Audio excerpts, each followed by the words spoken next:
Okay, I'd like to call the meeting to order. This is the Standing Committee on Health. I am Danny McGillivray, MLA for Pictou Centre, the chair of this committee. Today we'll hear from representatives from Nova Scotia Health regarding early year programs in public health. Just reminders, please set your phones to silent. You don't have to touch your microphones. The staff will adjust those as needed. I'll ask committee members to introduce themselves now for the record by stating their name and constituency, please. Start to my left. Brian Wong, Waverley Fall River, Beaverbank. Good afternoon. Susan Corcoran-Breek, MLA for Lunenburg. Good afternoon. Ryan Robichaud from Clare. Nick Hilton for Yarmouth. Good afternoon. Derek Marburkett, Sydney, member 2. Hi, Rod Wilson, Halifax, Armdale. Lisa LaChance, Halifax, Little Sable Island. Thank you for that. And for the purpose of Hansard, I also recognize the presence of Chief Legislative Counsel Gordon Hebb to my left and Legislative Committee Clerk Robin Dan to my right. As mentioned, the meeting topic is early years programs from public health. I'd like to welcome the witnesses here this afternoon. Thank you for taking the time to attend. We appreciate it. And I believe there's some opening remarks. We'll start with Dr. Sommers. Great, thank you. Good morning, Mr. Chair and members of the committee. Thank you for the opportunity to meet with you today and discuss Nova Scotia Health's Public Health Early Years program. I'd like to begin by highlighting a reality faced by many healthcare providers and families in Nova Scotia. Picture a first-time parent in Nova Scotia, pregnant, motivated, and deeply committed to doing right by their child. At the same time, they may be dealing with low-income housing instability, long wait times for mental health supports, or the absence of a primary care provider. None of these challenges exist in isolation. Together, they create chronic stress during pregnancy and early parenting. Research shows that the first 1,000 days of life, from pregnancy to just after the child's second birthday, are the most critical for influencing lifelong health, learning, and well-being. Experience during this period shape brain development, stress regulation, and resilience. Sustained stress without adequate support can become biologically embedded, leading to increased demands on health, education, and social systems later in life. In Nova Scotia, approximately 1 in 4 children enter school with a developmental vulnerability that limits their ability to fully benefit from the education system. Addressing these challenges later is significantly more costly than earlier prevention. These outcomes are not due to poor parenting. They reflect gaps in early support during the most sensitive period of human development, those first 1,000 days. Early years is more than just a social support program. It's a targeted, evidence-informed investment that strengthens families early, reduces avoidable stresses, and improves the developmental outcomes when the return on investment is the greatest. Decades of research and thousands of studies have shown that early childhood interventions generate substantial long-term savings through reduced healthcare use, improved educational outcomes, lower involvement with child protection and justice systems, and increased economic participation in adulthood. With this context, I'll turn over to Marcia DeSantis, my co-lead, to outline how the Early Years program operates and why it is the most effective investments across the health, education, and social systems in Nova Scotia. Thank you, Dr. Sommers. I recognize Ms. DeSantis. Hi, thank you, Mr. Chair, and thank you to the committee for having us here today. Dr. Sommers has outlined why behind public health's early years work, and I'd like to give you a brief overview of what that looks like in practice. So public health is structured to deliver on the Health Protection Act as well as the public health protocols and standards set by the Department of Health and Wellness. We provide programs and services that focus on creating supportive environments, places where Nova Scotian can make the healthy choice the easy choice, where they live, learn, work, and play. Our work is underpinned by evidence-based practices, continuous quality improvement, and is grounded in health equity. 4 years ago, government launched Action for Health, which calls on us to address the factors that influence health and well-being, strengthen community-based health supports, and enhance public health promotion through partnership and collaboration. Early Years achieves this by aligning the right resources with the right families, offering services that meet individual needs, and ensuring that no pregnant person or new parent is left behind. Some families require little support, while others face multiple overlapping challenges that make parenting, attachment, healthy growth and development more difficult. Early Years works with families to determine their needs and then offers tailored services to support them. These supports are offered through 3 foundational programs: Healthy Beginnings, Enhanced Home Visiting, and our newest program, the Nurse Family Partnership, which was launched in Eastern Zone in March of 2024.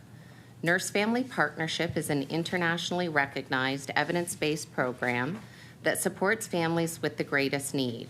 In June of 2025, Nova Scotia became the first in Canada to offer this program province-wide. This is a significant achievement that establishes us as one of the preeminent early years programs in Canada. Nova Scotia's early years program is also leading in other ways. We are the first Atlantic province to develop clear, evidence-based service and nursing standards. We offer services without barriers to entry, fees, or geographic limitations, which gives every family a chance to be supported and achieve better health outcomes. We look forward to your questions and sharing more about our early years program. Thank you for the opportunity to speak to you about this important work. At this time, I will pass it back to you, Mr. Chair.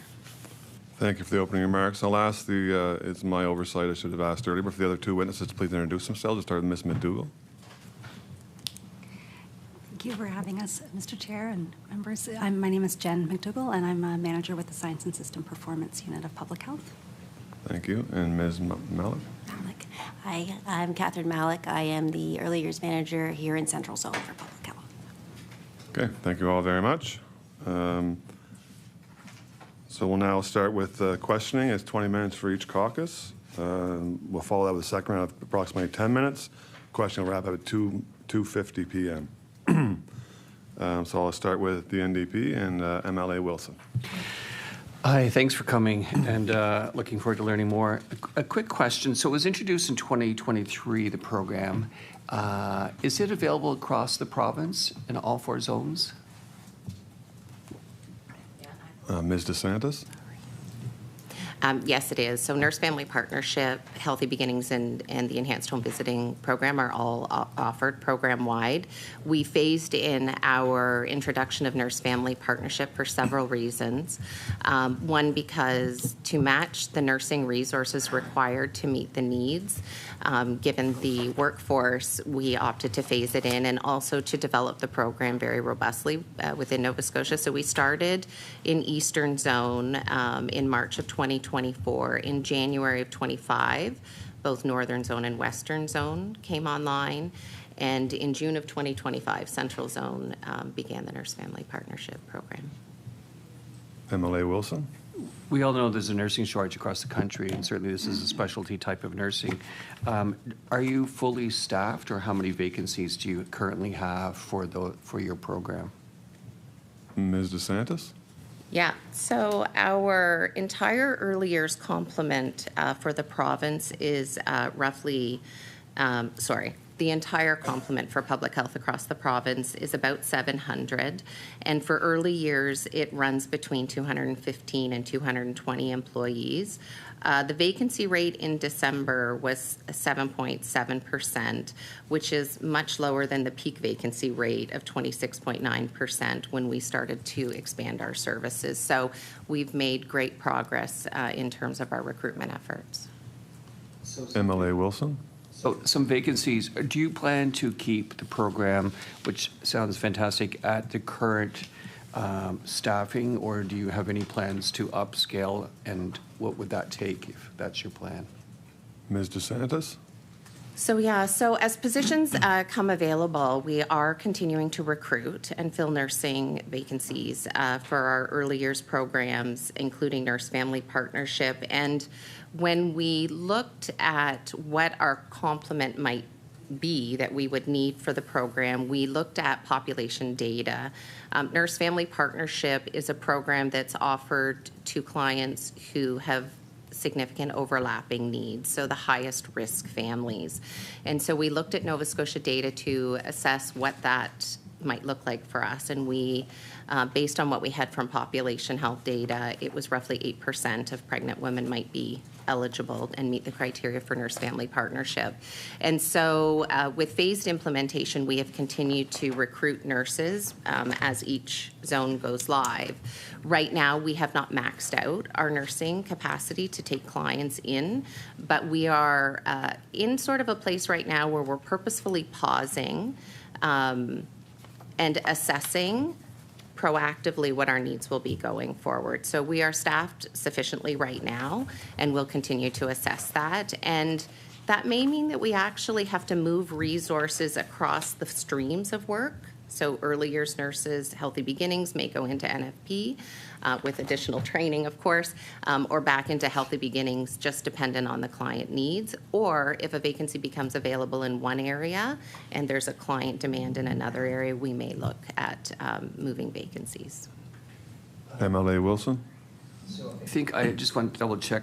So you're not at capacity, is that correct?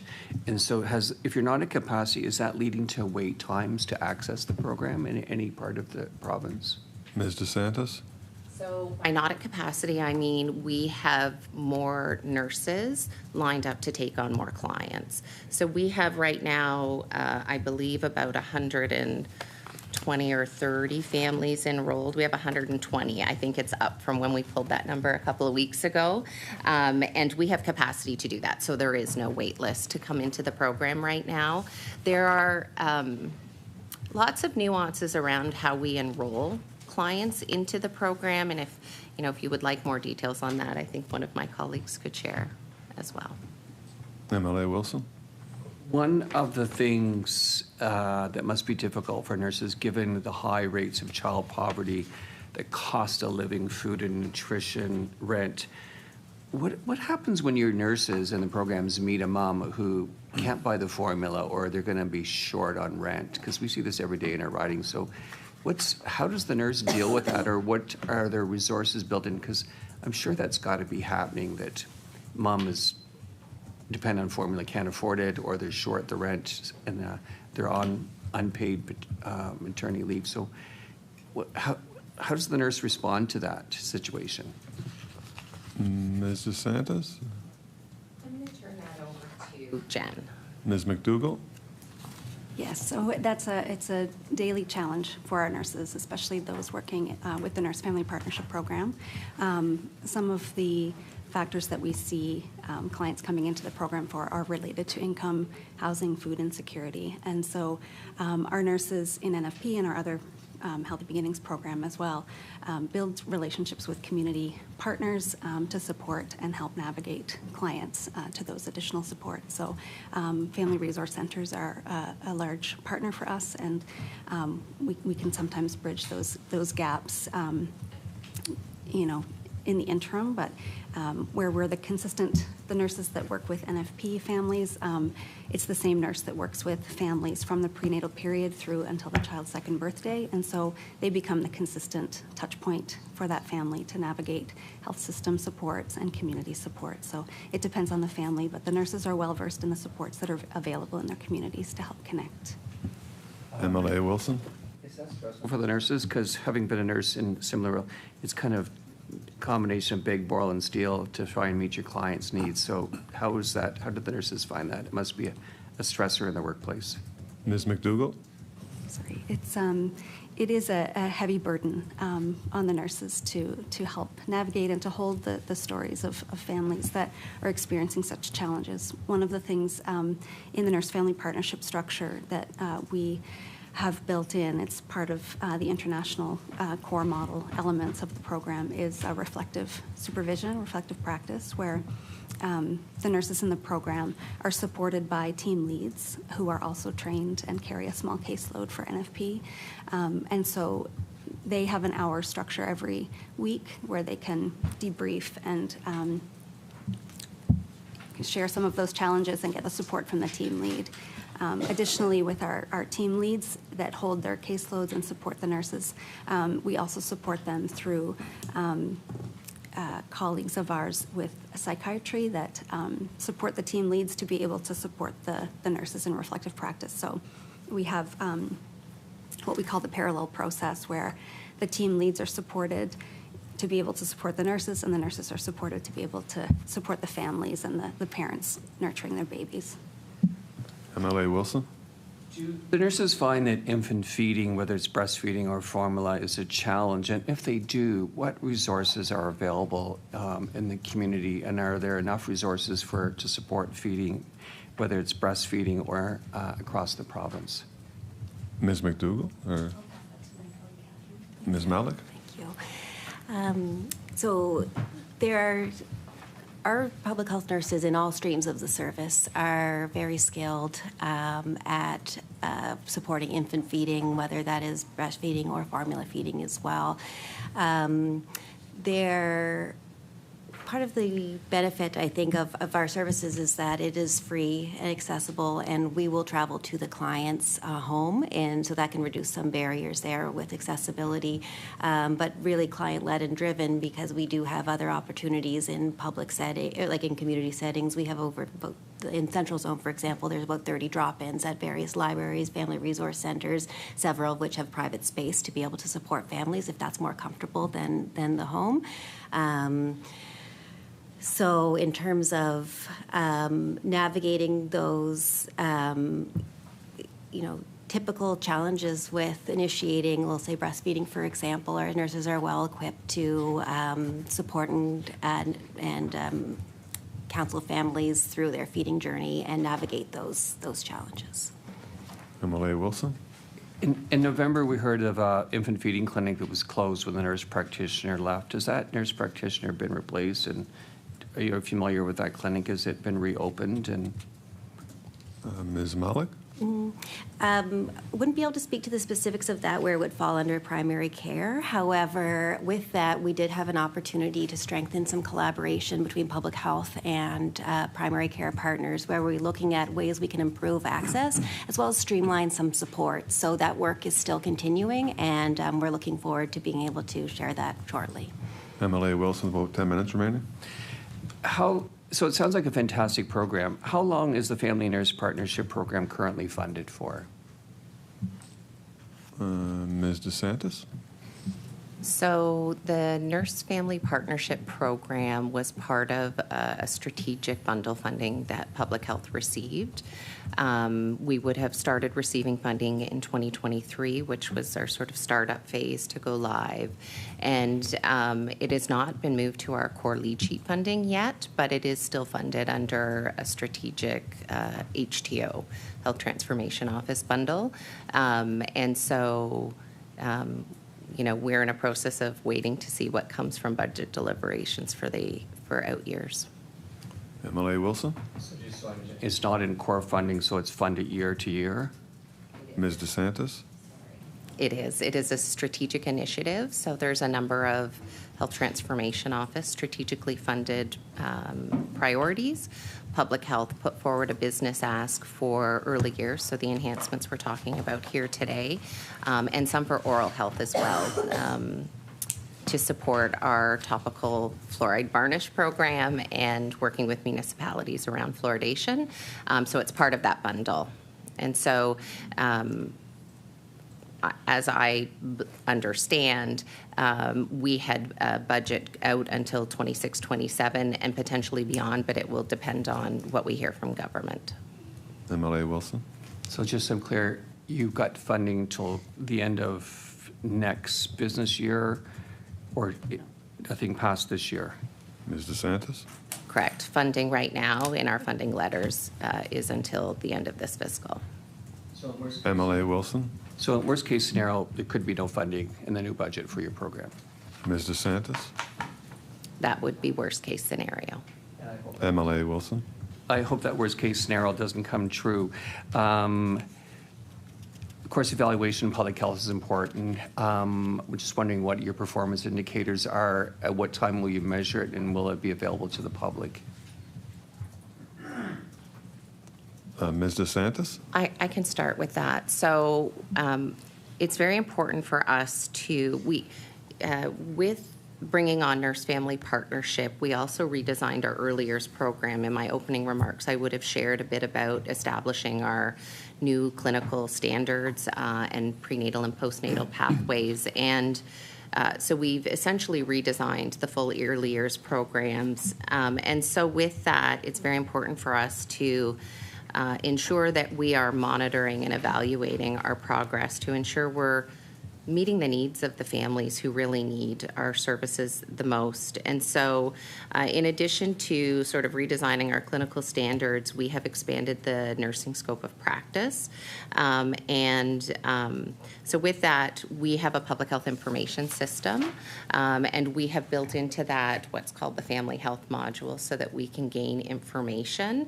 Not all of the information has been moved into that because we're still in the process of building that family health module, but each of our managers monthly are tracking a number of things related to client enrollment, uptake, number of visits, what we're seeing on our screening in terms of risks and needs.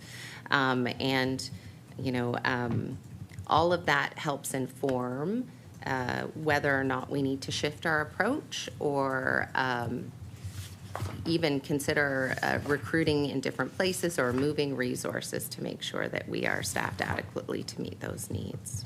Thank you. MLA Wilson? My understanding, the program ages out at age 2, correct? Or for the families when the child reaches 2. If that's correct, what happens when there's issues identified in those first 2 years that are obviously not resolved when the family ages out by the age of the child? Ms. MacDougall? So as part of the introduction of the Nurse-Family Partnership Program, we recognized that to have the greatest impact, the earliest prenatal point of contact is the best. And so we started to track our prenatal referrals and work with partners to increase our prenatal referral rate so we could ensure that we're finding the right clients for the program that need it the most as early as possible so that a lot of those supports and working with families to reach their goals can start before the baby arrives. Because it's a long-term program and we work sort of on the premise that every parent wants to be the best parent they can be, and the nurses build their plan of care around their heart's desire, what their best hopes are for themselves and their families. It's long-term, and so you build on the small steps and goals, and it's a process from prenatal to age 2. Throughout that time, there are the visits look at maternal health, the environmental health, supports from family and community, preparation for parenting. And so through those visits, oftentimes the nurse will identify an area of interest or a goal for the family and work with them specifically on those things, but also connect with other supports in the community and in the health system. So it's an ongoing process. And as the child reaches 2, a few months before that, the transition to let go and connect with other age-appropriate supports and services depending on their strengths and needs takes place. So it's built into the program to ease out of NFP and to ease into other supports depending on the needs that would come after the child turns 2. MLA Wilson, or MLA, Ms. Malec? In addition, our Healthy Beginning, NFP falls under our Healthy Beginning, or our Early Years program, and that's available to the age of 5. So if there's ongoing, or if there's questions or concerns and pieces that clients want to, we are willingly and gratefully accept any of those calls and reaches out till the child's 5 years old. Yeah, just in absence of the structured program that NFP delivers. Yes. Thank you. MLA Wilson with 3 minutes remaining. So, just so I can understand, so what happens when the family reaches the child's 2, the issues with rent, food, cost? What are the resources within Healthy Beginning that actually help the everyday affordability for that family that probably haven't changed or have gotten worse? Ms. MacDougall? It depends on the family. So some of the supports that are put in place during the 2.5 years, they may continue beyond the second year. We are seeing it's early days with the program, but we are seeing successes as we reach, almost the 2-year mark for the earliest, program, folks in the program. So, securing housing, there's been supports that the nurses provided and connected with others where, someone was unhoused before and they've secured housing before the baby arrives. And so some of those early success stories have happened, but still, after the 2 years, things can change for families depending on the external factors in their lives. And so it's really recognizing what goals are still to be met, who can support them, and really ensuring that that plan is in place for the family when the nurse steps out to support another new referral.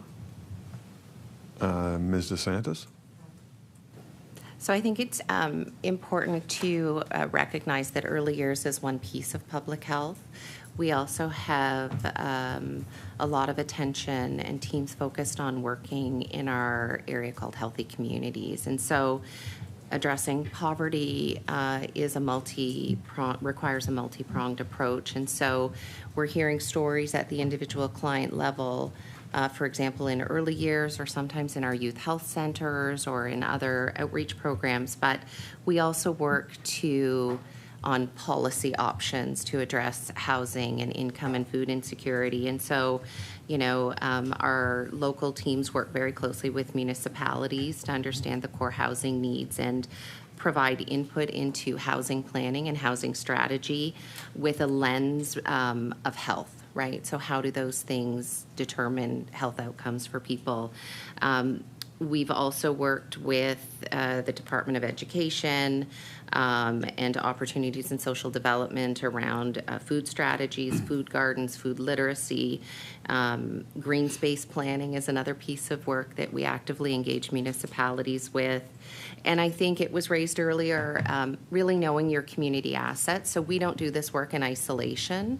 Public health is one player, but there are many community assets that exist. And so I know each of the local teams has really good... Order. The 20 minutes has expired. Thank you. So we'll move on to the Liberal Caucus. Kat. Thank you, Mr. Chair, and thank you all for being here and the work that you do to support families each and every day. It's wonderful. I do want to. My colleague mentioned it too, and it is going to be a big conversation moving forward in the next couple of weeks. Is the size of the deficit this province has. We hear a lot of concern from communities across the province around important programs that people access. And you indicated that you have not heard anything passed this year. Are you concerned that there may be cuts coming potentially that could impact the programs that support families? Ms. DeSantis? I think it's... from a public health perspective, our role is really prevention and promotion and upstream work, what we call always upstream work, and focusing on the social determinants of health. We know what makes people sick is very much their life experiences versus access to healthcare services or even their own biology. And so it's sort of an ounce of prevention. And so from a public health perspective, we always continue to advocate for putting money into programs and services that reduce long-term health spending and access to health services. And I think, public health has what I would consider a relatively small budget in comparison to some of the more acute care and ambulatory care services. And in the past, we have, very recently, with the enhancements to the Nurse Family Partnership Program, we've been very successful in continuing to grow our programs and services. And so I would say we eagerly wait to hear what comes of the budget, and we will respond to whatever the decision is. MLA Member Kat? No, thank you, and I appreciate that. It's going to be a pretty significant conversation across the board, really, in the next couple of weeks. And we're all interested to see, and we're all concerned that programs like this could be in jeopardy, and I hope I'm wrong. I do want to talk a bit about Cape Breton because I'm from Cape Breton, and it wouldn't be a committee if I didn't ask a question about Cape Breton.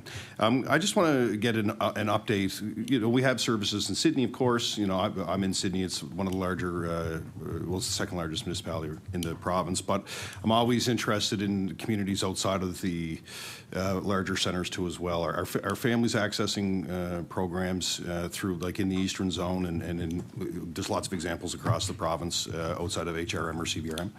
So if you want to elaborate,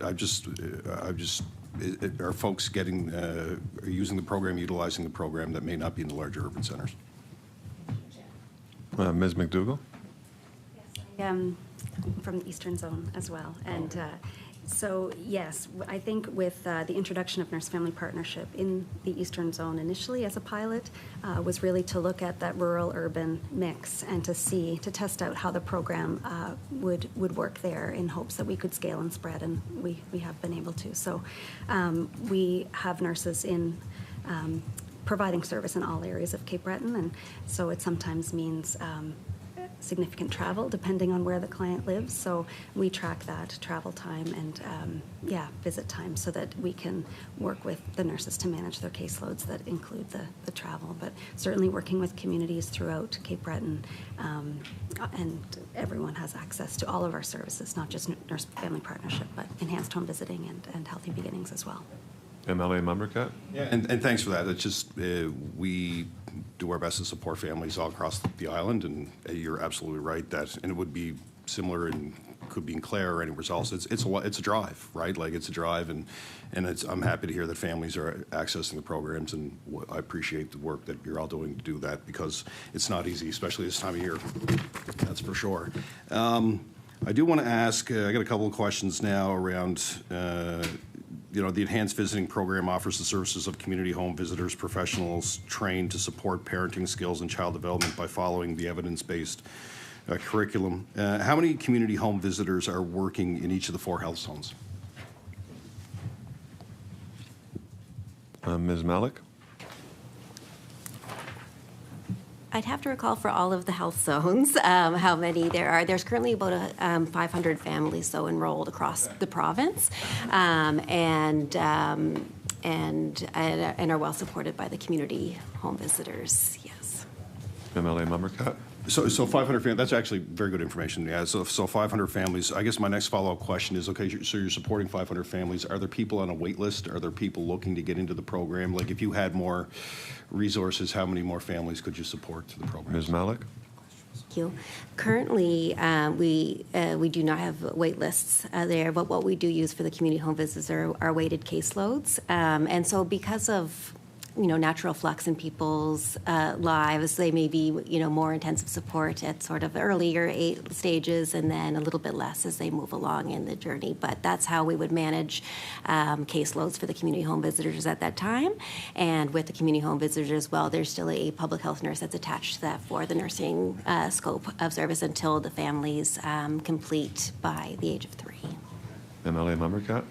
Yeah, thank you. And actually, like, by the age of 3, that's when you're really starting to get into, like, I was involved during my time in government around childcare, and like, you get into the 3-year-olds and 4-year-olds. And so if you want to elaborate, like, how are you working closely with the Department of Education or with other departments as they make that transition? Because that is key, right? That they're going to, and there's lots of supports that families access in my community and communities across the province. But if you can elaborate a bit on, so you get to that limit where it's time to transition, what generally those partnerships, who are you working with, and I guess what supports do you encourage families to take at that point? Ms. Malec?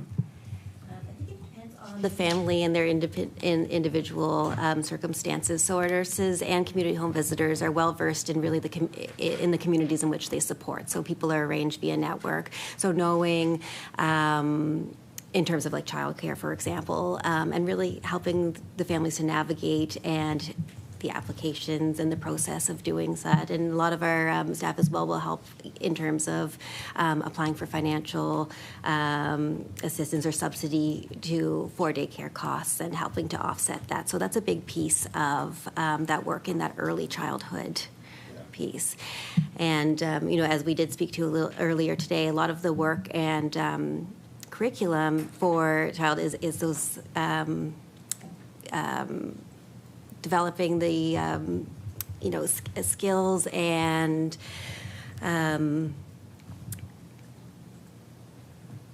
supportive factors for those families during that time. And so that benefit of building with the Growing Great Kids curriculum, for example, that's used in enhanced home visiting, all help towards those, what the research shows, reductions in some of those challenges later once entering into the school system. Yeah. MLA Mumbercat. Thank you, Mr. Chair. We also know historically Nova Scotians from marginalized communities have experienced racism and discrimination within the healthcare system and haven't received the same level of care as others. It's unfortunate. In 2023, the government released the Health Equity Framework, which provided a guide to reduce and eliminate racism and discrimination within the healthcare system. And I just want your feedback on it, like how do the early years pregnancy and parenting services help achieve the goals that are set out by that framework?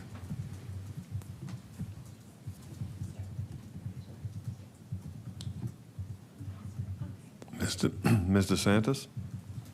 Yeah, so we're quite familiar with the health equity framework that was released, and it calls on health systems to look both at how we support clients, also what is the experience of staff in the health system, and then how do we create better policies to address health equity. Health equity is foundational to public health work. As I mentioned a little bit earlier, our work is really focused on those social determinants of health, so the things like employment and income, poverty, race, social isolation. So the early years program is very well aligned to applying the principles of health equity. And so when new families or pregnant women are referred to us either through self-referral or from their provider or community group or organization, there's a series of interactions with a public health nurse to really understand what their life experience has been and where some of those factors have impacted them. And that really helps us establish, is this a family that would be best suited to enhanced home visiting, maybe don't need very much support, or is this a family that requires a few touch points with a public health nurse, or is this a family that requires the intensive support through like frequency and dose with the Nurse Family Partnership Program. And it's really those factors, those equity-based factors that help us establish that for our, which stream of service to engage the family in. And so I would say, to answer your question in a much shorter way, is the application of a health equity lens in public health programs and services is a given for us. And so much of the support we provide to those families is aligned with not just their physical supports, but also their social, emotional, and other supports that they may need. Okay. We're good. MLA Mumbercat? Sorry about that. No, thank you. I appreciate that. I appreciate that very much. My next question is, the Atlantic Economic Council's August 2025 report found that Atlantic Canada has some of the most unhealthy population in the country, unfortunately. The report shows that mental illness and chronic disease rates in the region are above the national average, which places more than $30 billion burden on the healthcare systems here in the region. Can you elaborate on how the programs address the concerns and risks to chronic illnesses in the early years? Dr. Sommers? So it's been well known for several decades now that we have a number of chronic diseases and health issues in our province, in our section of Canada. So, and as I alluded to in my opening statements, there's significant evidence showing that if you can invest heavily in those first 1,000 days, you have a huge impact on the health and well-being of those individuals later in life. So the biggest things that we've seen from what our early years programs can do is, whether it's the mental social supports, these do a huge effort in terms of preventing the use of healthcare services like going to ERs or urgent care centers. So We also know that those investments, even though it takes some time, it has a huge impact on educational outcomes. So we know that by investing in this program early, it does have huge impacts on the health of the population. And looking at other studies from all over the world, these impacts we've seen people with lower rates of chronic disease. We see higher rates of completion of high school. We see less involvement with the justice system. So even though this small amount of investment at the beginning, we have seen huge return on investment down the road. So this is one of the reasons why we particularly like this program so much, is that we know that we're going to have a huge impact on the overall health and well-being of our population in the years to come. MLA member Cap, just under 7 minutes remaining. 7 minutes, okay. No, and listen, I appreciate it, the answer, and you're right. It does play a huge impact on families in those early years, and you know, we see it in our. I've been doing this now for almost 15 years, right? And you see this when these supports can get to people early on. It does. You're absolutely right. You see kids go through the system that graduate, that are at risk. You see, you know, it's such an important foundation for them. I do want to talk about. We've seen across the province, many Nova Scotians have advocated for midwifery services. My question is around what is public health doing to help to address a call for more? Does your programs play a part in that? Go ahead, Dr. Sommers. So public health does not have a direct role when it comes to that particular type of healthcare services. So I always like to explain public health is focused on the prevention, promotion, and protection of the health. When we get more into the specific clinical services, we don't have necessarily a role in that. Our system, our public health system, is developed to work with any kind of provider out there. So whether it's a family doctor, nurse practitioner, if it's midwifery, if it's going to be obstetricians or gynecologists, we will work with them. But we don't have a direct involvement in dictating those services. That would be under more involvement with primary care and the acute care system. MLA member Cap. Yeah, so okay, no, that's important to know too as well. My next question is around the nurse family. When the nurse family partnership was announced, it was compared to similar models in British Columbia and Ontario. My first question is, what design elements did the province here take from the other provinces, and how does your program differ? Ms. MacDougall. Yeah, so we were fortunate to have decades of research to model our program after for Nurse Family Partnership in Nova Scotia.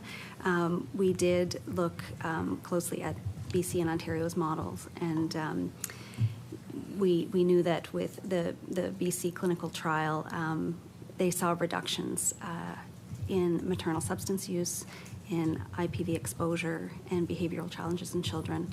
They also saw improvements in child language development and maternal income from employment. So those were some of the outcomes that they saw.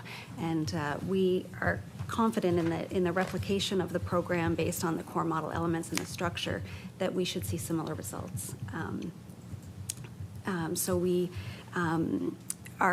do have our new family health module as mentioned previously, and so we have the ability to monitor some of those pieces as we move forward with NFP in Nova Scotia.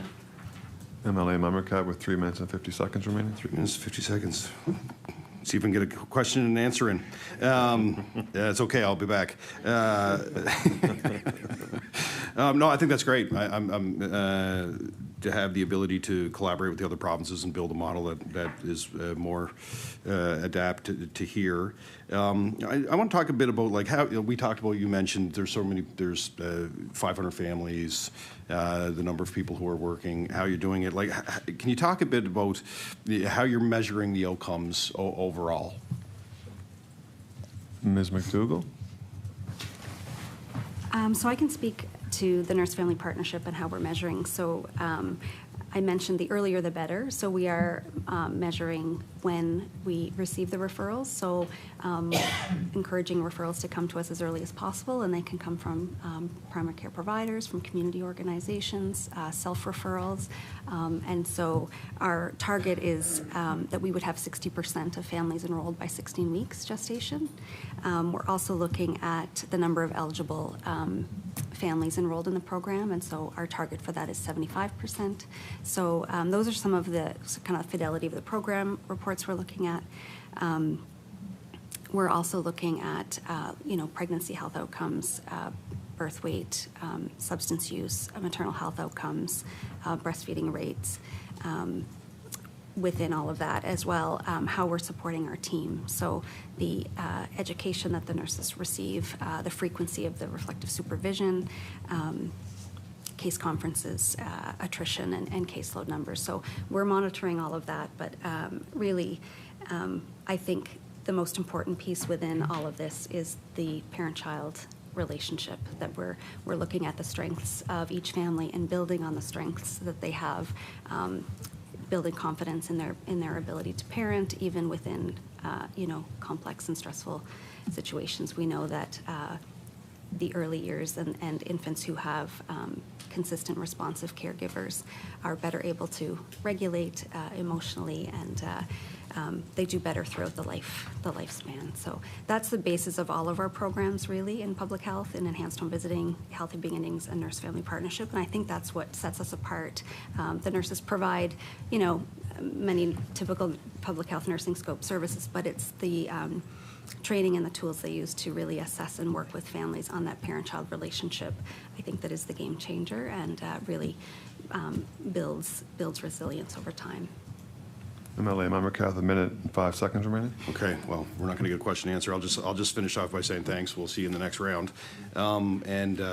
This is actually a great committee. I learned a lot from this, and we'll probably have some follow-up questions with my office, because there's probably, we deal with a lot of families that come to us, and we do our best to support them, but also we want to make sure that we always want to steer people in the right direction. So I think it's a great program, and we'll see you in the next round, and I'll pass it over to my colleagues. So move on to the PC Caucus, and we'll start with MLA Robichaud. Thank you, Chair, and thank everyone for the answers so far. It's been quite informative for me. So how does the early years help support new parents who are struggling to get by? A bit more detail. Dr. Sommers. So there's a couple ways in which early years are supporting our families. So obviously, the advantage of these programs, it's a regular touch point. So you have a consistent healthcare provider, public health practitioner who's supporting these individuals for a significant amount of time. The other major advantage of this program is, as you've heard already, that we have a role in connecting people to existing community resources and referring and navigating them how to access those resources. In particular, what our team of public health practitioners are doing is everything from prenatal information to support. We've already heard about talking about supporting infant feeding and nutritional support. There's a big emphasis on healthy development, healthy relationships, and supporting those parents.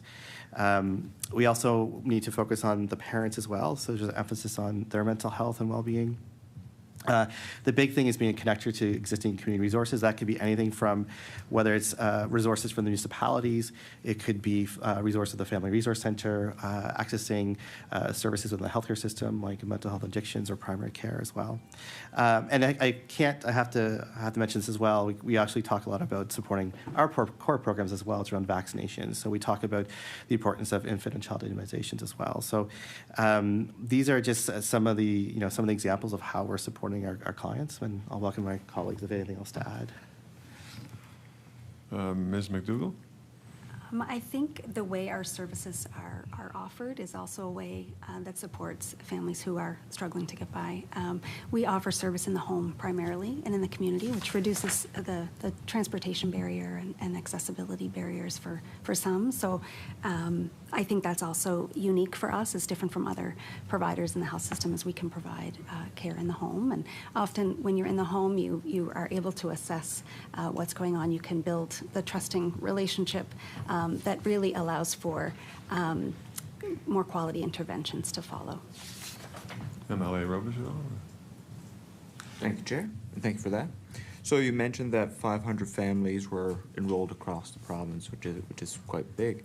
So what, during the process, what are the most common needs that you've seen among the eligible population? Ms. Malec?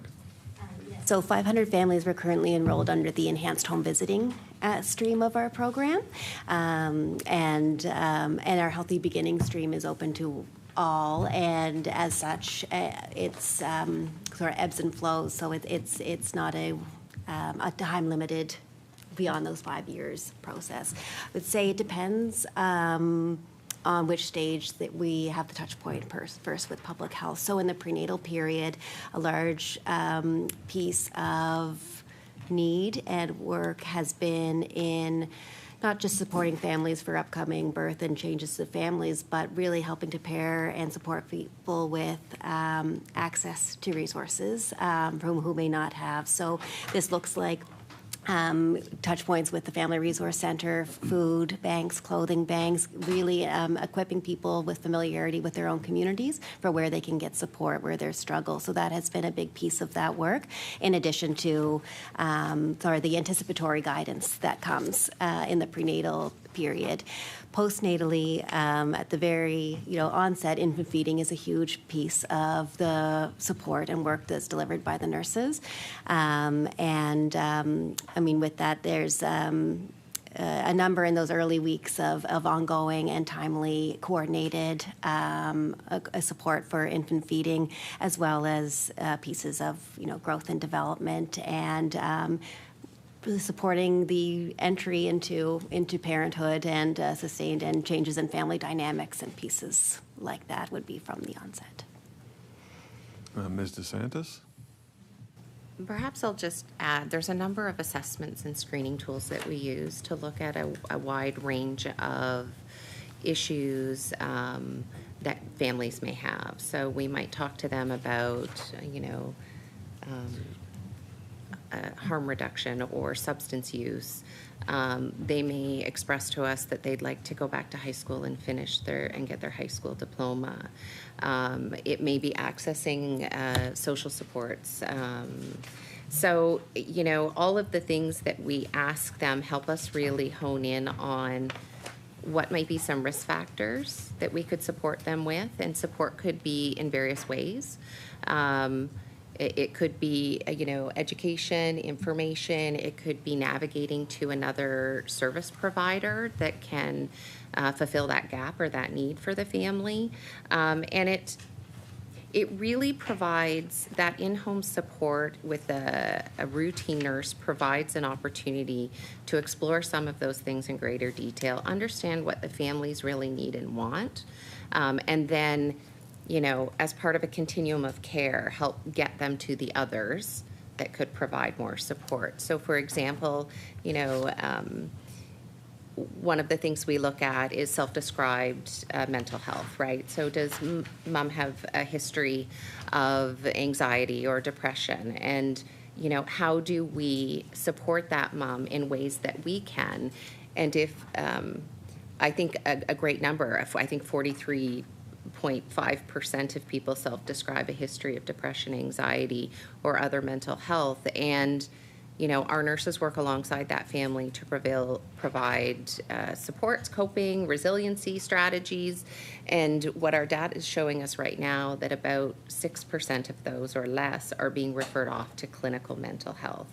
And so we're there supporting the families in a place where they can accept that support, because we can spend the time to build the relationship. So it not just benefits that family, but it also benefits the health system, because we're reducing the flow of people into clinical diagnostic care. And certainly if they need that, that's the path that we navigate them to. But our supports through our assessments and the nurses building that relationship, we can help identify what their particular needs are and, bridge them into other services if needed. MLA Robichaud? Thank you. That's fantastic. So I'm from Clare, and we're very fortunate with our attachment rate to primary care. So for other communities that might not be as fortunate, how does early years support families without access to primary care?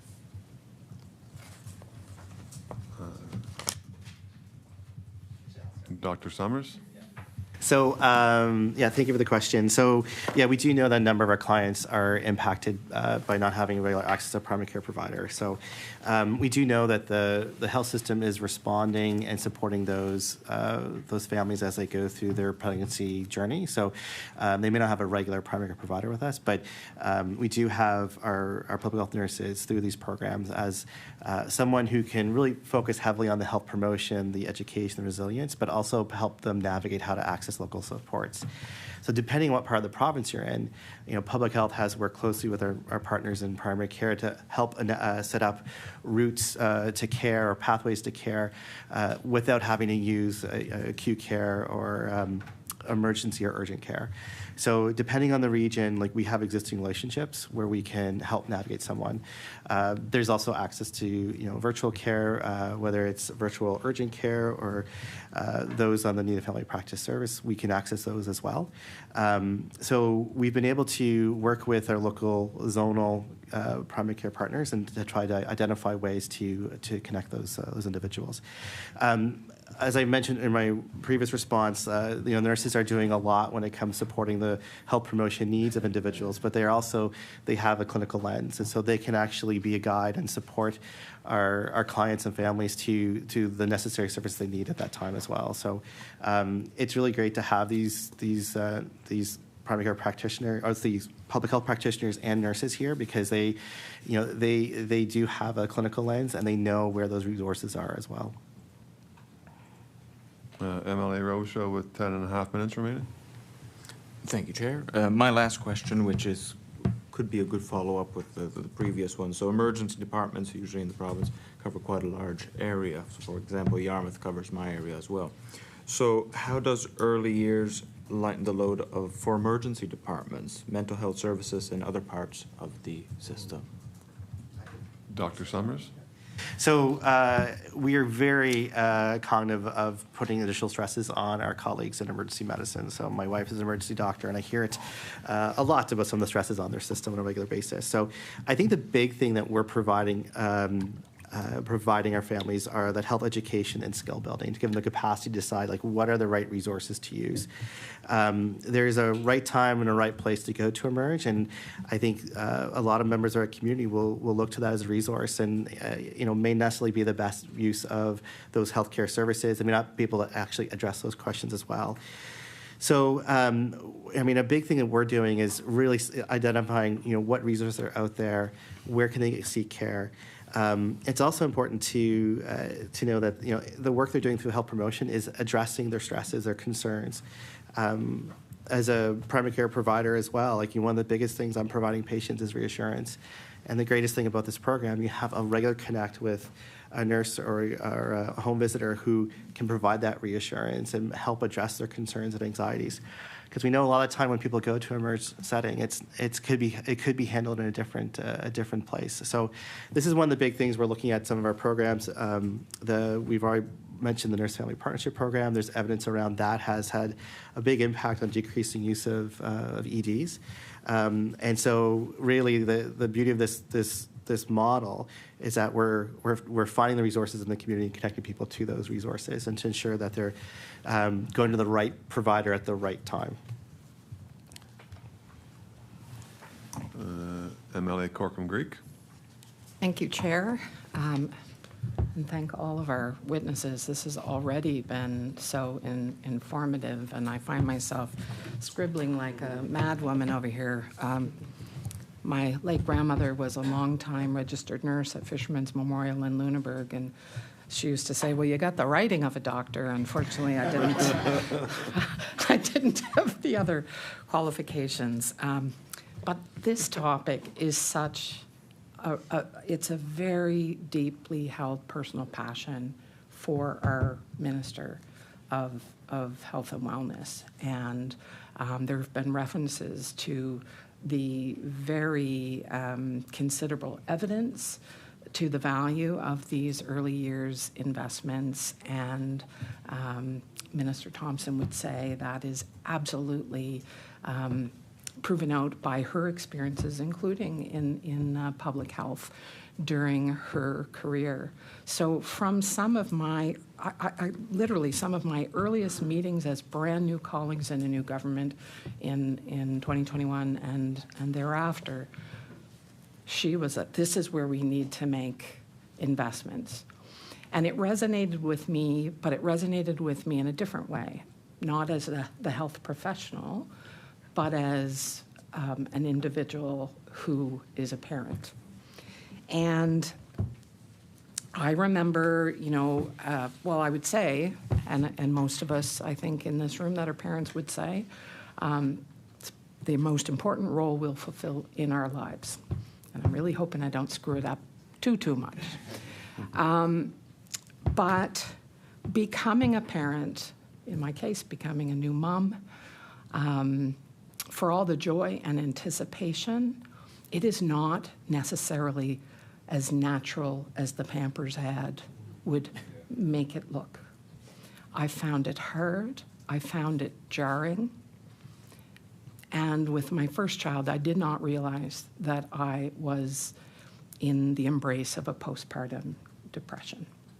And at that time, it was our local baby nurse, Sue Hinton, now happily retired, that she was the one that picked up on it. Because frankly, by the time if I had an appointment for a baby check-in with my doctor, it was probably the afternoon. Baby was sleeping. Also had a colicky child. I mean, it was a real mix. But baby was sleeping. I had managed to comb my hair, perhaps for the first time in days. And I'm really not exaggerating here. I could put on my face for members of my own extended family. But that nurse, she picked up on something. And I recognize that I was well supported on the whole. I didn't have many of what we know can be other extenuating circumstances tied to income and other resources. So I know how important having that individual who became very good. I mean, this precedes this program, but she used to just drop by after she got her spider sense, and she'd just show up at the door, and I'm sure she was noting, same milk-splatted shirt, but not in a judgmental way, in a caring and compassionate way that helped to identify the true situation that I was in. So I can remember, this is some time ago now in my life, you're at the hospital again, you're overwhelmed by all the newness of this blessed but very big and heavy event in your life. And it was, yes, the public health nurse, the baby nurse will get in touch with you. And that was our route in. But I heard earlier there was a comment about self-reference. I'd like to have a better understanding of how Nova Scotians can connect, but equally the outward effort to connect them, realizing that too often we internalize, like, I've got to buck up here, I've got to, knowing that getting resources to people is what really makes a difference. So if someone could please speak to that. Okay, Ms. DeSantis? My late grandmother was also a nurse, and she was a community health nurse and delivered lots of babies in small towns. So I have that family association myself, and 2 of my children are now nurses. So I think what you're talking about is very important and has informed some of the redesign of our program. And so we alluded to earlier the shift to prenatal referrals. And so what does that mean? And so I would say heading into the pandemic, before the pandemic, oftentimes the first interaction we would have was after delivery. And so we would have nurses who would go to one of the Mat Child centers and meet with the family there. And we realized through assessment and evaluation and looking at some quality improvements and literature was that getting connected to women in the prenatal period gave us a runway to establish the relationship and start to look for some clues about what might be coming for them. And so we've worked very hard over the last few years to shift to prenatal referrals, which looks a little bit different in different areas. One of my colleagues mentioned, the close working relationship with primary care and mental health. And so in Western Zone, they moved a little bit earlier, actually, to prenatal referrals because they had worked quite closely there with primary health care to map out, what are you doing in the prenatal period? What is public health doing? What is mental health doing? And how do we connect that client to the right people at the right time? And so we've done a fair bit of work shifting to prenatal referrals because often, after birth, you're very tired, you're, often overwhelmed, you're trying to figure infant feeding out, and we know the importance of that early parenting connection. And so we've moved to prenatal referrals. We've done a great amount of work with our colleagues in primary care, but we've also now said, hey, if you're pregnant, you can reach out to us. And so we've done a bit of promotion and information sharing about that. There's lots of information on the NS Health website about it. And that early intervention it's where the magic happens, right? So before mom is exhausted with a colicky baby, we've established a relationship and can support the mom. Ms. MacDougall with a minute, 10 seconds remaining. I think, thank you for sharing your story. It resonates, and I think our shift to restructure, having contact with all, setting our standard to say, a minimum contact in the prenatal period and an offer of a visit in the postnatal period, regardless of your circumstances, really allows us to do a thorough assessment and not make any assumptions about what might be needed or what might not be needed. And so for the nurses, it's really an art and science of assessment. And so being able to have conversations, to observe what's going on around, to be really astute to those things so that they can identify when something might be off. And so that's something that I think we're really proud of, that we've restructured in that way so that we have something for everyone and we can tailor services to meet the needs. MLA Cork and Greek, there's 10 seconds remaining. We'll wait till the next round. Thank you. Very much. Move on to round two. There'll be 14 minutes per party this time. We'll once again start at the NDP and P and MLA LaChance. Great, thank you. I wanted to ask some questions about early childhood assessments because, of course, the early years are critical, and particularly when we're thinking of different developmental issues. So I'm wondering, are the nurses in this program, do they have training on fetal alcohol syndrome disorder? Ms. MacDougall? We do have a list of training, mandatory training for our public health nurses. And some of the areas relate to the key areas are mental health and addictions, trauma and violence-informed care, cultural safety and humility. And within that, there are pieces, but we do recognize that's an area that there's always ongoing opportunities to develop those competencies in learning. MLA LaChance? Thank you. And so, what I was going to ask too, so in our province, we have a lack of ability to assess for fetal alcohol syndrome disorder. So previously, families accessed the Center of Excellence in Moncton in New Brunswick. I understand that's no longer the case. The IWK doesn't really have any capacity. So with FASD, what would a nurse do if they were concerned that assessment needed to take place? Ms. Malec? As with FASD and any other sort of a clinical situation requiring further assessment, our nurses in the home would redirect to primary care, and regardless if they did not have a primary care provider attached, would find different avenues of support to facilitate that referral for further assessment. Given we do have a clinical background, we do have the ability to recognize when when there is a need for further assessment, and provided the relationship or the longstanding relationship that we can have with families allows to provide ongoing support in helping them navigate through the health system and various appointments and next steps, and kind of walking with the family during that process. MLA LaChance.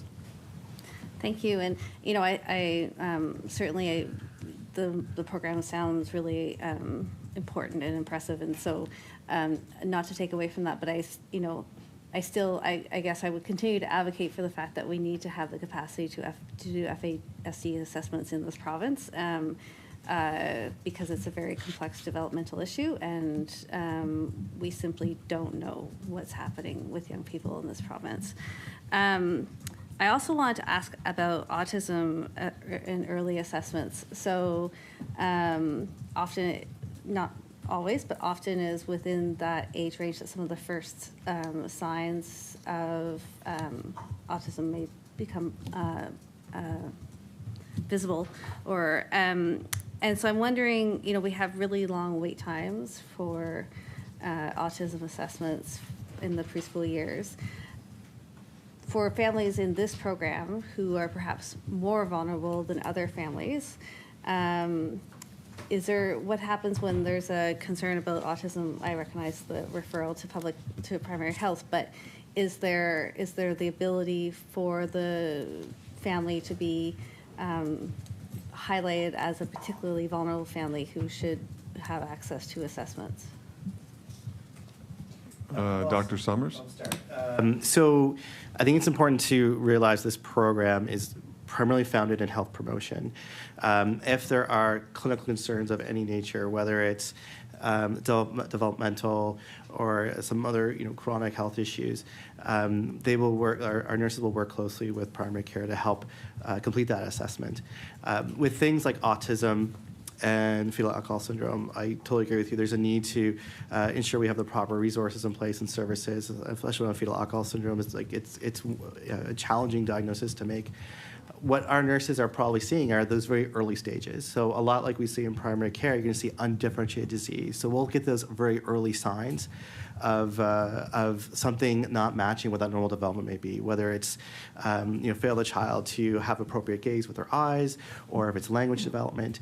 And so it's one thing to remember that these nurses are going to start seeing the very broad type of developmental challenges. And so they're not necessarily going to be involved with making that formal diagnosis, but working with our local primary care, working with pediatrics to actually do that fulsome assessment. But maybe I'll let my colleagues have something more to comment on, more of the community resources when it comes to early child development and these type of issues. So I'm not sure if you guys have anything more to add. Or Ms. MacDougall? Within the NFP program, we do have an ages and stages developmental assessment that is implemented at regular intervals. So that does allow the nurses to identify when something might need a referral. And the benefit of having the nurse in the home in those early periods is to be able to refer early. Oftentimes the wait lists are longer, and if a child's approaching school age. But again, not to diagnose or treat, but to identify when something requires further follow-up. And so there's a standardized way that we do that in NFP. Okay, MLA LaChance? Yeah, and I think that accompaniment is very important. I think, Nova Scotia, I think we still have, and we'll find out more in estimates, but about 1,600 under fives on the autism assessment wait list, which basically means that lots of children who have been identified with this developmental vulnerability that was referred to earlier end up starting school, ideally progressing through ages and stages without the benefit of having not only the assessment, but of course the early intervention, which is the reason why you want an early assessment. And I wanted to say that one of the reasons why I can picture this program so well is that I became a parent in Ontario when the early year strategy was in place, so that was 0 to 6.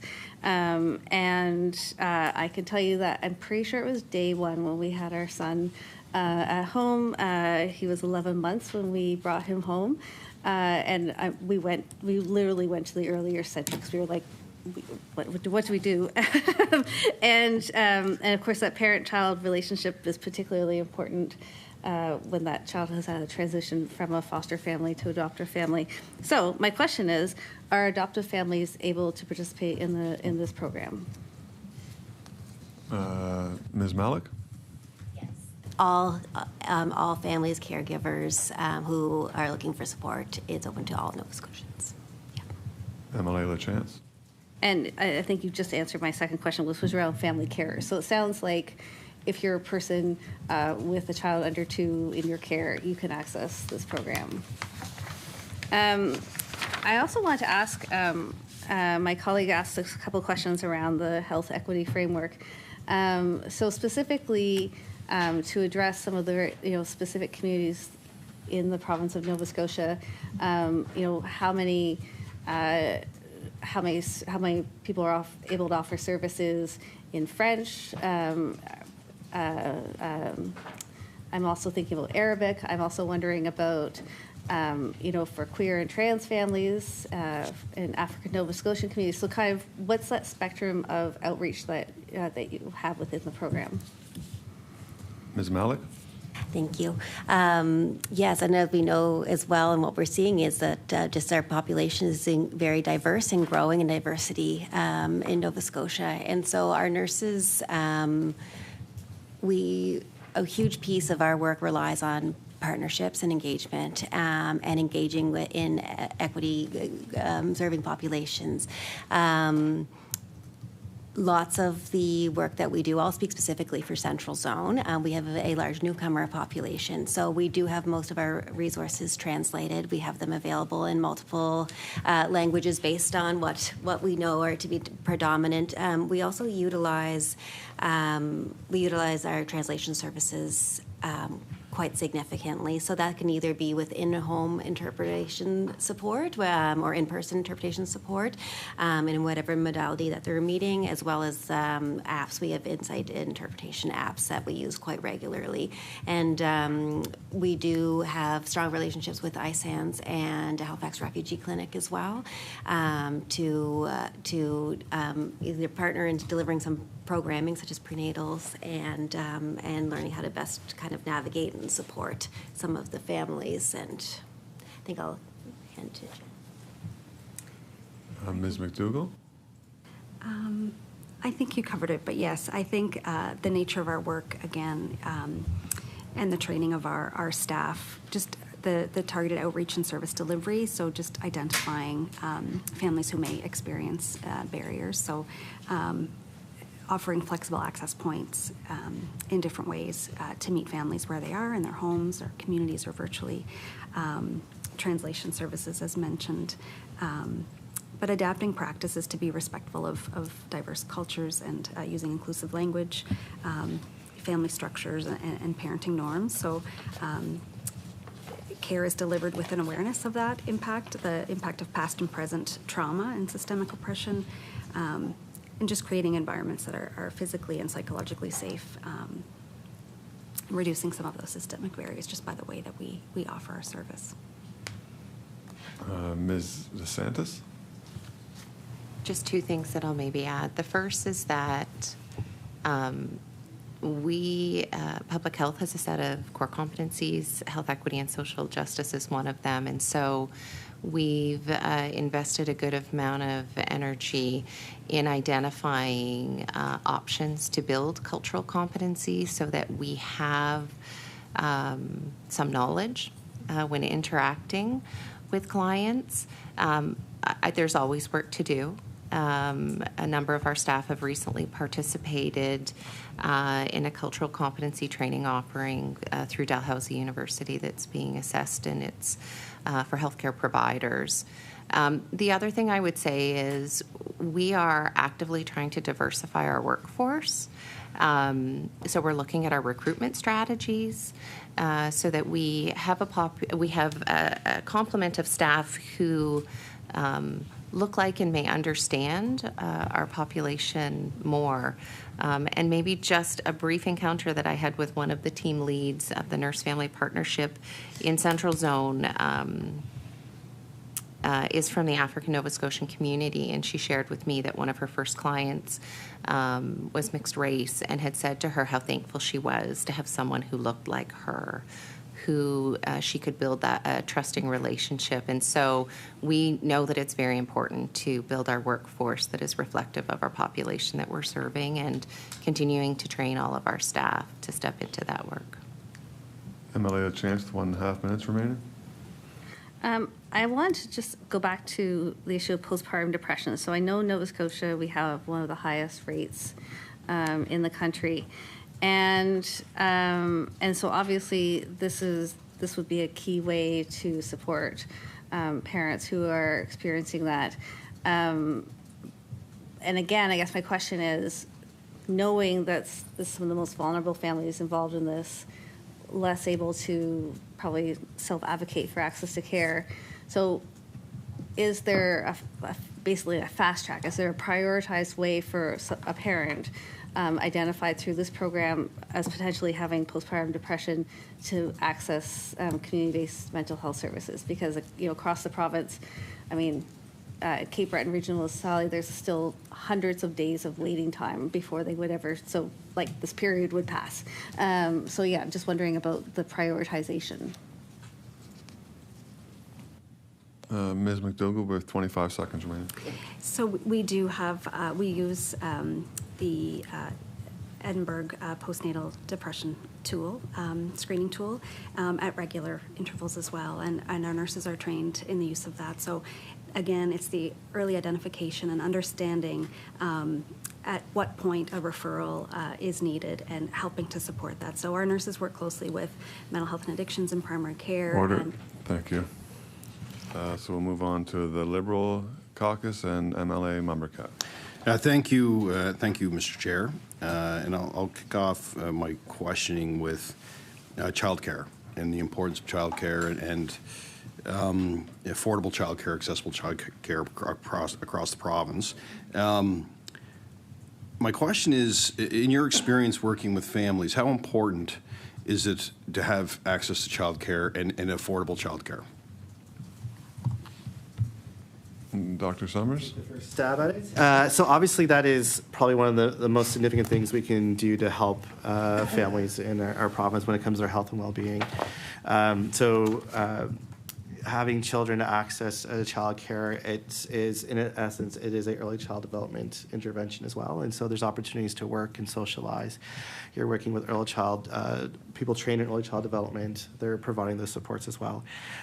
From the family perspective, having access to childcare that's accessible, whether it's by geography or by cost, is also huge, because it allows, whether it's for the mental health and well-being of the parents, or if it allows them to enter the workforce. Those are extremely important for their own health and well-being. And that it's really important right now in a time where we're having income insecurity, housing insecurity, and food insecurity. So it is, it does have indirect benefits on the health of families as well. So this is something we see with our work, with our early years programs, also with our work with another program in public health called Healthy Communities. So we see it as an essential determinant of health in our communities. MLA Mumbercat? So, and the reason, I guess, follow up on the reason why I asked that question is because the goal was to have an average of $10 a day childcare by this year. An agreement that was signed back in 2021. It was a 5-year plan. And it was based on average because we knew some families were still in a position where they couldn't afford even the $10 a day childcare. So I guess, for me, how important is it for the province to reach that average $10 a day childcare? Dr. Sommers? I'll try a shot this one as well. So I can't speak specifically around the details of that particular funding program, but I can emphasize that when we see families and see communities that have access to childcare, it does have an impact on the children's health. So we know that some families are going to be challenged by that, but we know from evidence that the children do benefit, the families benefit as well, and the communities can benefit by actually having those services in place. MLA Member Cat. Thank you, Mr. Chair. And I guess a follow-up question to that too, as well, is with you're supporting 500 families across the province. Are you dealing with any of those families that are having access, like any kind of barriers that are set up in communities where there's no access to childcare at this point?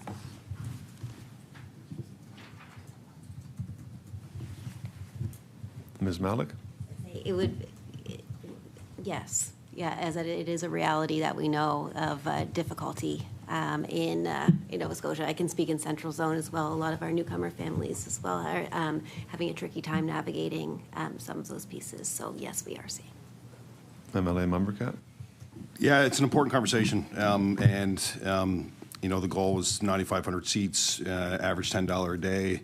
There were some pretty big investments that were put forward back then, and now the current government may not meet the target. So we do whatever we can, regardless of what side of the floor we sit on, to make sure that we can do whatever we can for our kids. That is a huge one that I hope we get there. I think it's absolutely necessary and critical for families to have access to it and to make sure that it's affordable for people, whether they can pay $10 a day or they need to pay less. That's my round of questioning on childcare. I'm going to get into to the deficit and the budget, and I guess one of my questions is what kind of impact would it have if you've seen a decrease in your funding as a result of what we're seeing as an historic deficit that the government's going to have to try to tackle? Ms. DeSantis. So I think while we're talking about early years here today, we have other major streams of public health work that also happen in public health, and that could be anything from emergency response to infectious diseases or health hazards. It could be regular infectious disease case and contact management. Our work spans healthy public policy and advocacy, so things around affordability, substance use, sexual health. So a wide range of programs and services that are offered at a population level, at a community level, and at an individual level. And I think impacts to funding reductions would mean that we would have to take a look at what our legislated responsibilities are under the Health Protection Act. So thinking back to COVID days, we very much relied on our business continuity plan to identify those programs and services that we cannot stop or slow. And it would mean us looking across our portfolio and identifying areas to reduce resources to ensure that we meet the mandatory programs that we're required to offer. MLA Member Cat. Yeah, thank you. And when I ask these questions, it's not trying to put anybody on the spot. I think it's an important conversation. Like I've seen, I've been in part of a government coming in back in 2014-15 where we were coming into a pretty significant deficit. So you're into decisions to make sure that you're not impacting the programs that people count on. In this case, it's 3 times the size. Like you'll have $1.5 billion deficit for a population of 1 million people. So these are conversations and questions we were asking multiple departments around the fact that these programs are so critical. And as you said, if it's not this program, what program may be in jeopardy? What staffing may be in jeopardy? Because ultimately, we've just seen this deficit balloon over the last 5 years. So I'll do a follow-up question. What would it look like to receive more funding? How many more families could you help? What would be the ideal budget for this program specifically? That families you could help more families, you could provide more services. Ms. DeSantis. Yeah, so at the outset of the early years funding ask, I mentioned we took a phased approach. And our budget over, I think, the 5 years that we put in was set to expand each year. And so right now we're in the part of the program or the phased implementation where we continue to have capacity to take new families in.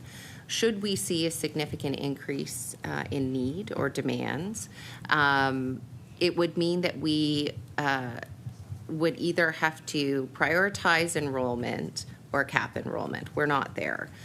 If we're taking stock of those services, and our intention was to add additional multidisciplinary positions. So perhaps infant feeding specialists, social workers, because we know that there's lots of workforce demand. So reserving our nursing staff to do the core nursing work. So it would look, the vision would include bringing other disciplines into the team and to expand our nursing complement. MLA Member Cat. Thank you. How much time do we have left, Mr. Chair? 5 minutes, 40 seconds remaining. 5 minutes, 40 seconds. Okay, so I'll just ask a couple quick questions. So, and these are just specific to the program. What are the necessary qualifications to become a community home visitor? Ms. Malec.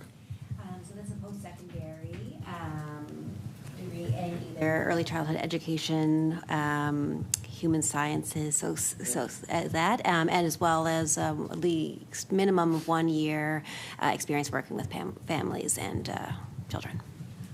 MLA Member Cat. So, and a follow-up to the child care question, I have another one here, and you kind of alluded to it, that there's a challenge of those families, like you say you're working with 500 families, and it doesn't have to be an exact number, but of those families, how many of them are struggling to try to find child care across the province right now? Ms. Malec. I don't know if I would be able to make an estimation of that. I do know that it is a reality in several of the communities that we face, and to your point, even a $10 for some families is out of reach. MLA Member Cat. Thank you, and thanks for that. My next question is around, I guess, really public awareness. So I'm learning a lot today as an MLA.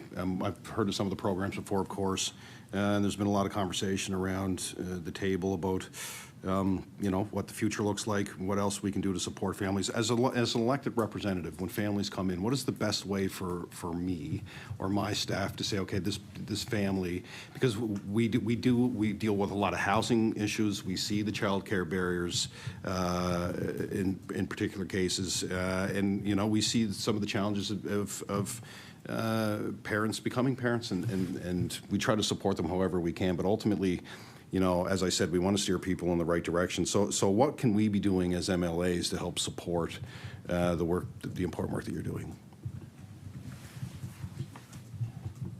Dr. Sommers. No, that's a great question. So one thing I should note is, we refer to a lot of organizations in the community, and the ones we refer to the most are family resource centers. And so I live in the Truro area, so the one that's known up there is Maggie's Place. So it's a really important partner when it comes to understanding what resources are available in the community. So we are usually advertising our services through the healthcare system, but our family resource centers is probably one of our biggest partners and champions to get the word out there. So we do have a number of pamphlets, information documents, websites that we can, I think, maybe make available to the committee afterwards as well. Just some basic stuff for your own constituents. But from my perspective, it's our healthcare providers and then family user centers, number one, who are our biggest champions out there. So if someone's going to a play group, that's going to open your door to a variety of services, whether it's from public health or it's from early intervention or if it's from access to food banks. Connecting with your existing family resource centers is one way to understand how we support our early years populations. MLA Member Cat with 2 minutes and 15 seconds remaining. 2 minutes, 15 seconds, okay. So, it's an important question because I want to do whatever, and I'm sure we all want to do whatever we can to support the work. And you said there's no cap at this point, so you could actually take on additional families. And I think there's approximately, I could be wrong, so I'm getting this information, about 7,500 births a year across the province. I guess, you're supporting 500 families now. Do you see that number growing with a better budget? Do you see that growing yourself? Is there ways that we can help support if there are families that are actually looking to access that? Ms. DeSantis. So there are 120 plus families enrolled in Nurse Family Partnership. That is the most intensive support that we offer. There are 500 families enrolled in enhanced home visiting. And the third stream is Healthy Beginnings, which really plays the touch point role. So for those who maybe don't end up in either of those other two programs, they maintain service at need for parents and their young families. We have capacity in those programs at this time. We are thinking about what happens when we don't have capacity in those programs. And so do we have the ability to shift resources to perhaps one area of the province is seeing an increased need? So do we shift resources? Do we refine the criteria for who qualifies for a program like Nurse-Family Partnership? Do we look for options to bring forward additional funding requests? So I think all of those strategies are on the table for us as we go forward. But again, we're really tracking the demands and the needs and mapping out proactively or towards the future to see what our capacity or demands needs might be. MLA Mamaka with 10 seconds remaining. Thank you very much. Thanks for all the work that you do, and I hope that you can continue to do the work. So thank you. This is great. Thank you. I'll move on to the PC caucus. We'll start with MLA Wong. Thank you, Chair. This has been a real education. I can't tell you how much I appreciate it as a dad of two children and going back and looking at what we went through as parents. It's nice to know that there's work progressing.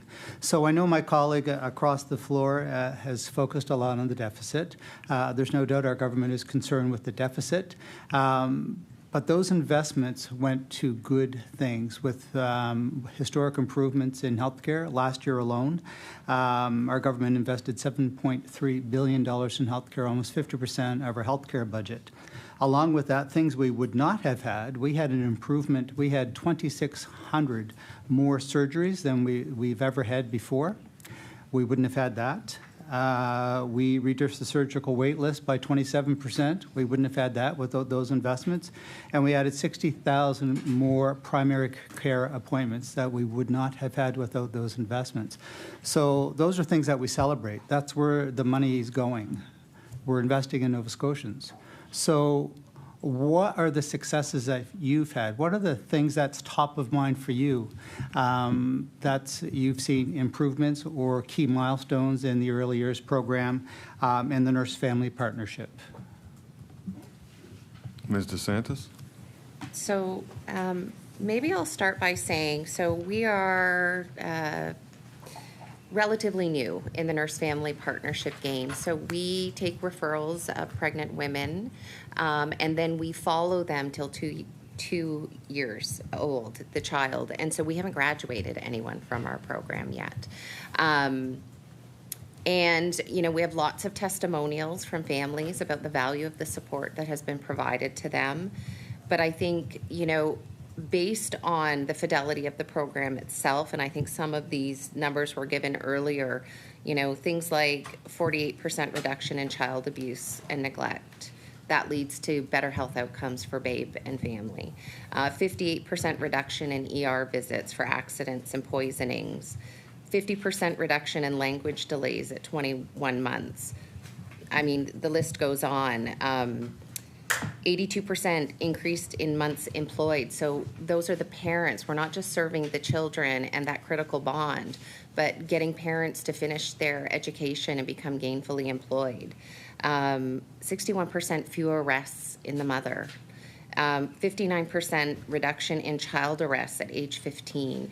And so those are the outcomes that have been studied and proven with the Nurse-Family Partnership. And so this program, the value of it now is in its infancy. It's the sustained continuation of this program and service that'll help our population see those protective health factors for both the parents and the children. Thank you. MLA Wong? And thank you for that. So that kind of brings me right into my next question, which is about the transitioning piece. And one of you spoke about the early years, the healthy communities, Schools Plus, opportunities in social development. So what does it look like coming out of that first 2 years? What does that transitional phase look like for the parent and the child? And what does it look like administratively? So how does that information get passed on from one program that goes into the next one to the next one and, follows this child and family right through school? Ms. DeSantis?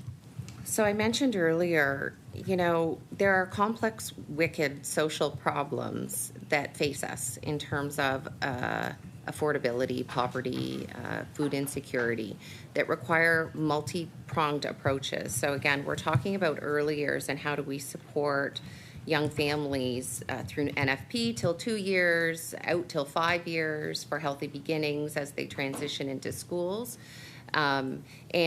We've worked closely with our partners in education at the department around the school food and nutrition program, which is another big success in terms of health and learning outcomes. We know that kids who are fed do better in school. Kids who do better in school graduate. Kids who graduate go on to become gainfully employed, right? And so it's not just the transition from early years to, school, but it's all those other promotion and prevention supports that are offered. We work with municipalities on free rec programming for those who can't afford it. And what that means is kids who are physically active and who are fed at school go on to be healthier learners. And so it's not a one-pronged approach. It's a multi-pronged approach to addressing that. And so those are some examples of other places that public health works. We also have youth health center coordinators, so that falls outside of our early years programming. But in high schools, we provide very similar supports to young teens.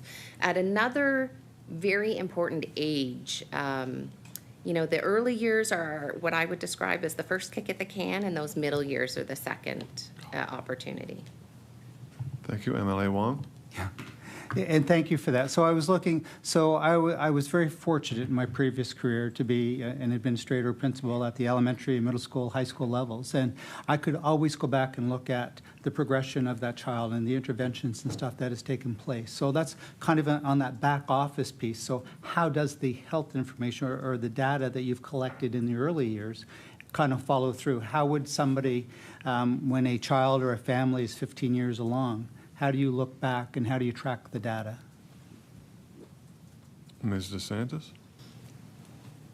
So I think it's a very good question, and I think what we see is that the early intervention in those protective factors leads to those better education and health outcomes. I know that there is some data that exists, but it's the name of it's not coming to my mind, that we could certainly pull and share with you. But it's really, it points to how do we get kids through school and across the stage at graduation. And that requires a lot of support, some of which are public health and some are not public health. I would have to pull the information. You probably know the information better than me. MLA Wong? Thank you for that, and I don't want to keep beating the wet paper bag on it. I guess what I was looking for is how do you track the information? So if a child has fetal alcohol syndrome and it's part of the interventions they get throughout their life, how do you in the health? I guess it was what I was asking. But anyway, I shall pass this on to my colleague at the end, please. Thank you very much. MLA Hilton? Thank you, Mr. Chair, and thank you all for your answers today. And in my 20-year nursing career, I actually spent 2 years with public health, 1 year, both years with the immunization team and enhanced vision screening team. And I have a lot of good memories there, but at the same time, it's so much different than acute care settings.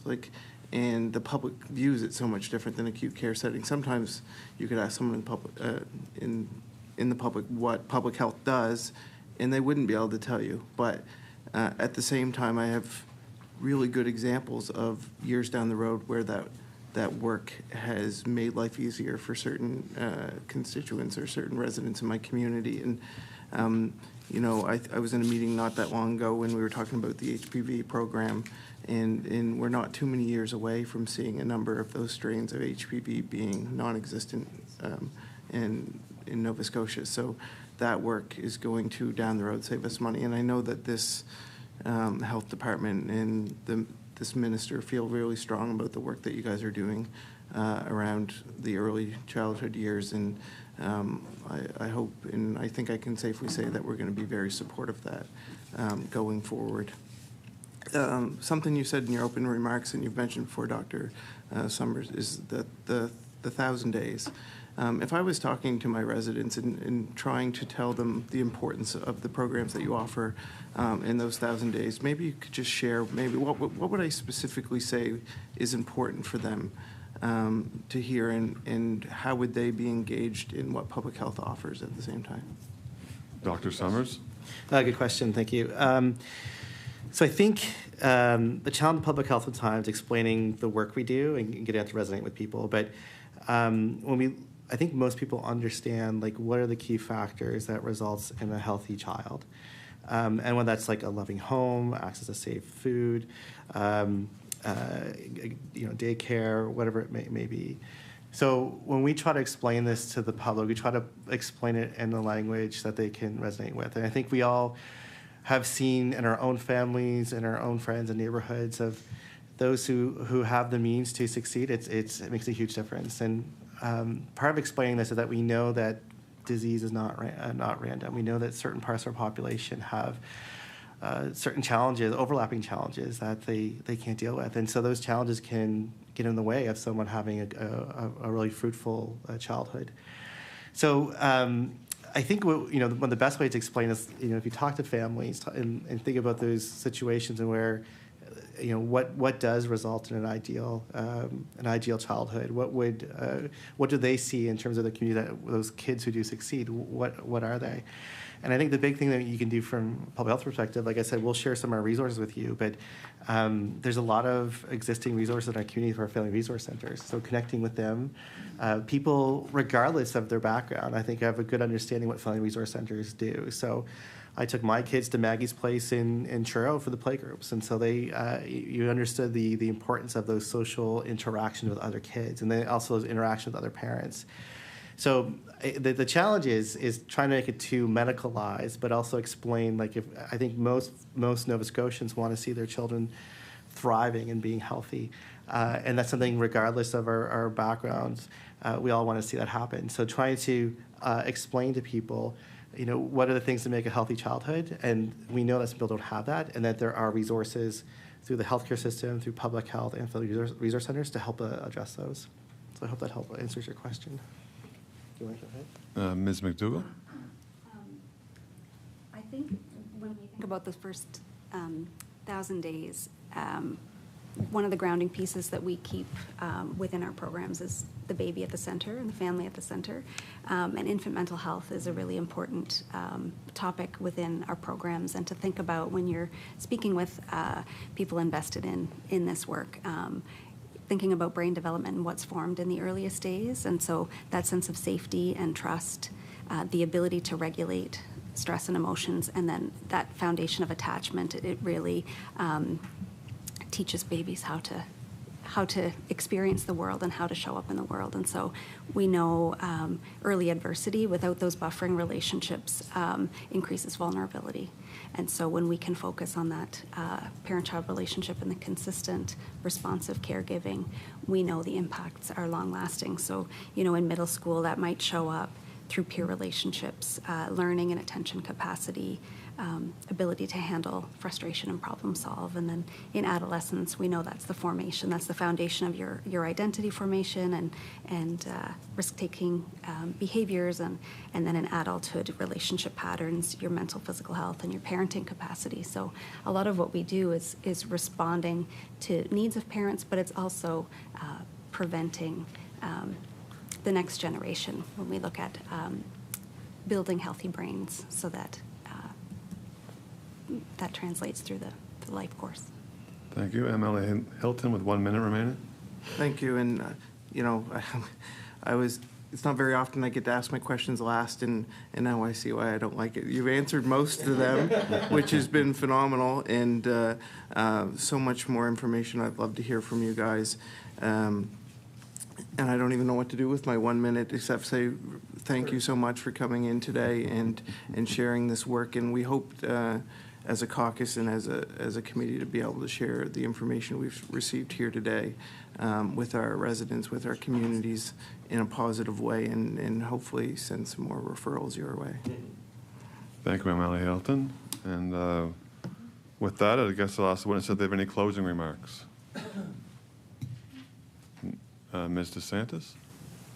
I don't have anything formally prepared, but I think that if you have a constituent that comes to you and they are pregnant or have young families and they're seeking some support, put them onto the NS Health website or provide, we have local public health offices in all zones, because that's an entrance to connect with a nurse who can help sense what they might need.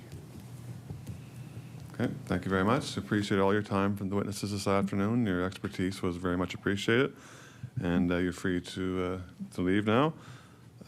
We do have some committee business to take care of. Would the committee like to have a 2-minute break? Yeah, okay, we'll take a 2-minute break.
So with committee business, we have,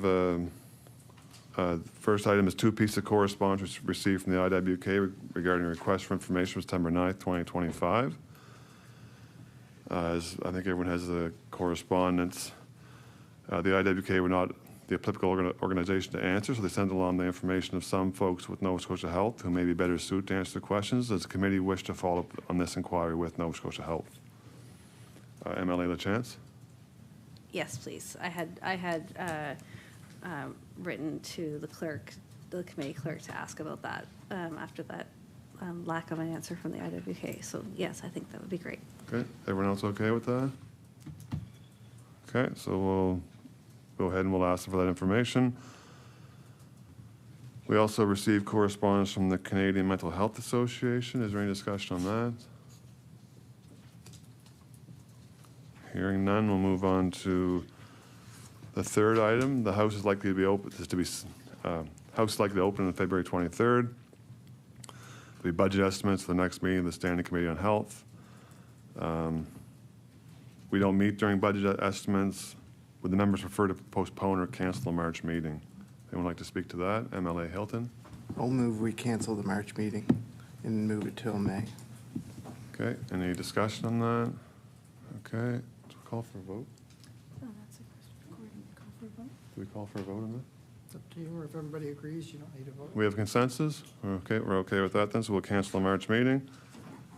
So our next meeting will be April 14th, 1 p.m. Topic will be improving the health of women and gender diverse individuals. The witnesses will be IWK Foundation, IWK Health, Nova Scotia Health, and Kim White. This meeting is now adjourned. Thank you.